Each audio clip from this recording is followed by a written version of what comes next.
Alright, baby, we are back in Mexico City. This is my 8th or ninth time here. I am just head over heels obsessed with this city.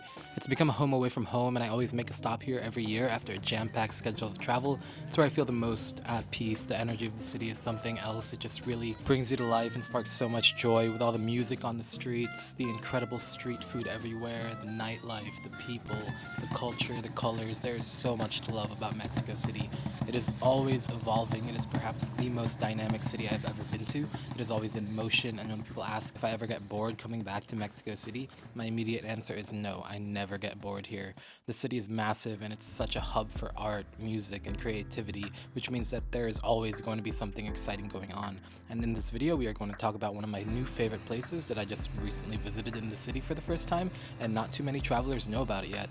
Admittedly, it is a bit further out of the city center geographically and a bit further out of most tourists' comfort zone who tend to stick in, the Zocalo, Roma Norte, La Condesa, and Polanco. I mean, I speak fluent Spanish and I am no stranger to Mexico, and I have been to over 20 Mexican states, including some of the dodgier ones, and even coming out of the Refineria metro station to get to this place, I was kind of like, are we going the right way? It was quiet, empty, desolate, a lot of buildings and roads that were falling apart, and it just seemed like no one actually existed in this little area, which is weird for Mexico because no matter where you are, you'll find a kiosco or an oxo or a street vendor within a block or two, but then you remember what this place actually is, and it makes sense. So this is Ex Fabrica de Harina, which means former flour factory, because that's what this place is. It's a flour factory in a not so favorable part of the city that has been transformed and revitalized into a blossoming creative space. Now, I actually first heard of this place because I was invited by a local friend to go to a rave here. Unfortunately, I had prior commitments, but I saw videos from the rave and decided to look up where the location was, and yeah, I was very intrigued from the get-go. I'm a sucker for the abandoned warehouse to creative urban space pipeline, so the fact that my favorite city in the world had one of their own, I obviously had to check it out. Like I said, we had to take the orange line to reach the Refineria metro station, and then from there is a 10-minute walk through a very empty neighborhood. You can also Uber there, but it'll be about $20 round trip as opposed to 50 cents on public transportation. After a few minutes of walking, the signs of the Ex Fabrica began to show as murals and graffiti start to seep out from the factory and onto the surrounding streets. It put my mind at ease since now I knew we were definitely headed in the right direction, and voila, we have made it to the Ex Fabrica de Harina. Entrance is completely free, so it is well worth checking out. You have nothing to lose. A little bit about this place: it is truly a platform for creatives, as over 1,500 artists from over 15 countries have left their mark on this abandoned flour factory. Not a single square inch is spared, as every possible spot is made into a canvas. You will see art extending all the way up the towering factory silos to intricate designs that might be easy to miss hidden on the ground that you're walking on. Every bit of this place is drenched in color. Like, take a look at the bathrooms. This is probably one of the only times I enjoyed hanging out in a bathroom. There is just so much to look at, and no matter how long you spend here or how many times you visit, you're always gonna see something new that you missed on previous visits. The stairwells are also completely covered. It makes for some excellent photos. I had a lot of fun filming here and taking photos. Like, it is the perfect place if you want to do some photo shoots or get some cool footage. There's actually also quite a lot to do here too. It is small, it is much smaller than I expected, but it keeps you busy. Like, I was worried that perhaps after 30 minutes I'd be like, okay, let's go. But we spent a good 3 hours here. Aside from all the murals and artwork on the facades and exteriors of the factory, you also have a ton of art within the old building as well. There are a number of art galleries and boutique shops. These were all really cool to walk through. It's just a peak display of creativity. Every facet of this place was delicately handcrafted by a multitude of passionate artists, and it shows. They also have bars and restaurants. We decided to stop for a drink at this restaurant built into an abandoned bus. It's on the second floor of a cool fire escape stairway and gives you a good aerial view of the entire factory. We ordered some micheladas and then played I Spy up here for far too long, but it's so fun because there's so much random stuff. It is sensory overload and a visual feast of colors and art. We also snacked a little bit, but for the most part, none of the options really stood out.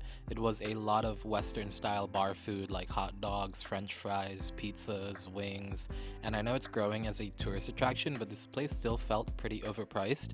It is still almost entirely locals and Mexican tourists, and for how few people there were and how far out of the way this is, like, you aren't getting random walk-ins and tourists stumbling in accidentally. So I was just unpleasantly surprised that an unseasoned plate of french fries was like 100 pesos. But I digress, back to the good stuff. Along with the art galleries, there are quite a few boutique shops, a lot of it specializing in streetwear, skate gear, and all things urban fashion. I think a vintage store or thrift shop would do incredibly well here, but there isn't one yet. But there is plenty of space though, so I imagine one will pop up here before too long. Other shops include a tattoo and piercing parlor, and even a place where you can buy your own can of spray paint and graffiti a designated part of the site. There is also an arcade here, which might be one of the main attractions. It is all you can play for 150 pesos. I didn't actually see what games they had or what the vibe inside was like, but it seemed decently sized with a good selection of games. The price seems pretty fair if you feel like playing for a few hours, or if there's a particular arcade machine there that you really want to check out. We came on a fairly quiet day. Apparently this little area that we're walking through often hosts skate competitions and other events.